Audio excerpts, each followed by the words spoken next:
April मास 18 तारिख शनिवार अर्थात आज संध्या सुधा राज्यर 19टी जिले में गरम गुड़गुड़ी सहित बिजुली वर्षा सहित पवन बहिब।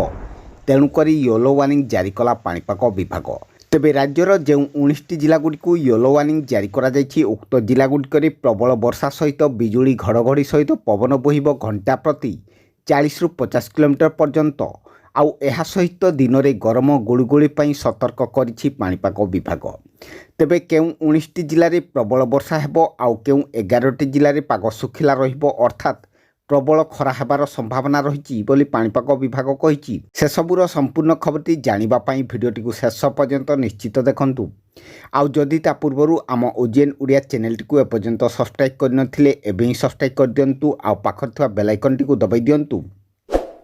आगुक मध्य एहिपरि पाणीपाग संबंधी समस्त प्रकार टेक्निक अपडेट खबर गुड़िक सर्वप्रथमे जानिबा पई। तेबे पुणी एक ट्रप लाइन उत्तर बिहार रु दक्षिण छत्तीसगढ़ पर्यंत झारखंड एवं आभ्यंतरण ओडिशा देई समुद्र पतन ठारू 0.9 किलोमीटर उच्चरे रही। आउ एहार प्रभाव रे एप्रिल मास 22 तारिख पर्यंत कालबैशाखीर प्रभाव जारी रहिबो बोली पाणीपाग विभाग कहिछि। तेबे संध्या बेलकु कालबैशाखी वर्षा हेबा नै मध्य पाणीपाग विभाग पूर्वानुमान करिछि। तेबे आसंतु प्रथमे जानिबा आज संध्या सुधा केउ 11टी जिले में पाग सुखिला रहिबो, आउ केउ 19टी जिले में प्रबल वर्षा हेबो।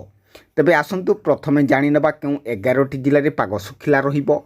आउ से सबु जिला गुड़िक हेउछि मालकानगिरी, नवरंगपुर, नुआपड़ा, कंधमाल, सोनपुर, बौद्ध, बरगढ़, झारसुगुड़ा, अनुगुल, देवगढ़, ढेंकानाल रहितिबा बेले आउ एहा परे 19टी जिला गुड़िक येलो वार्निंग जारी करछि पाणीपाग विभाग, अर्थात प्रबल गरम गुड़गुड़ी सहित बिजुली वर्षा पई येलो वार्निंग जारी करछि पाणीपाग विभाग।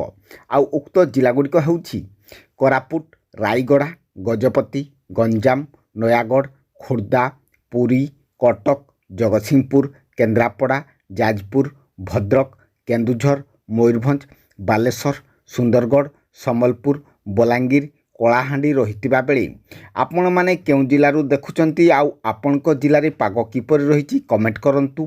आउ आपणकर सांगसाथी मानकु भिडियोटी शेयर करंतु, जहा फल से माने मध्य पाणीपागर सठिक अपडेट खबर जानि परिबे। रहुछि जय जगन्नाथ।